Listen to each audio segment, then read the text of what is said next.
In one of my earliest videos, I talked about the Judy Bolton mystery series for girls, and in one of my later videos, I talked about my two of my favorite Agatha Christie books, and I spent a good deal of that video talking about my favorite Agatha Christie detective, Superintendent Battle.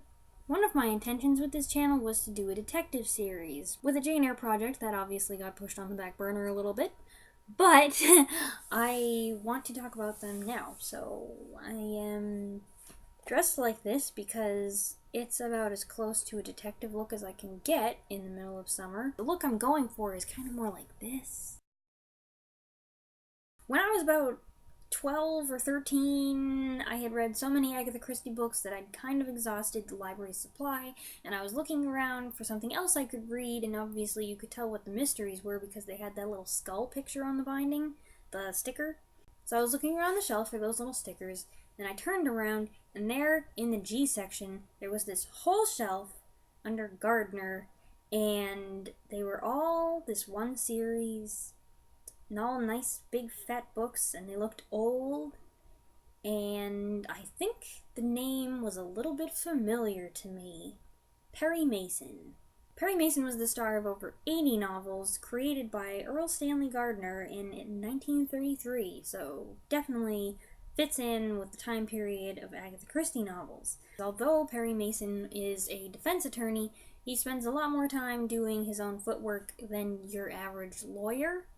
And while I learned a lot about how to kill somebody or how to find someone who has killed somebody from Agatha Christie, this just taught me a whole bunch of legal jargon, and I had never read courtroom drama before, and I started throwing around all that lingo totally inappropriately, and I would just get all excited every time somebody said, "That's immaterial, inconsequential, irrelevant." It also taught me a lot about forensics, and maybe it was because I was older and I had seen these terms used in Agatha Christie, but I just didn't understand them. But as I was older, I was understanding them more. Terms like rigor mortis and coagulation. It's all really exciting stuff, and I love the interactions with Perry Mason, who is very down to business, but he does have his fun. And I liked the regular characters, his secretary Della Street, who is always cool and efficient and right there with whatever he needs and totally willing to get involved in things even though she probably shouldn't because it really seems unsafe sometimes. And you're always kind of wondering, like, are they ever, have they ever considered being like a, no? Okay, well, that's fine. It just, they seem to go out for lunch sometimes.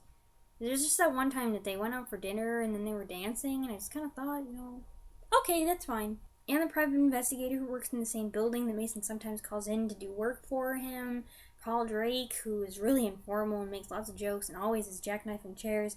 The district attorney, Hamilton Berger, who always gets so frustrated and begrudgingly acknowledges that once again Perry Mason has beaten him severely. Always just really fun, and my only complaint is that over time I generally struggle to distinguish one book from another. I kind of think that this is a common problem with detective books in series because, it might have a spooky or intriguing title, but it doesn't really tell you exactly what's at the heart of the mystery, or if it's the case of the whatnot.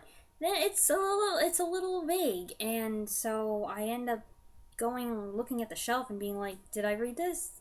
This sounds kind of familiar, but it could also be this, so I have no idea. And I have some on my shelf that I'm not sure if I read them or not. But on the flip side, I don't remember what happened, so I could read the books all over again, and they'd be just like new, right?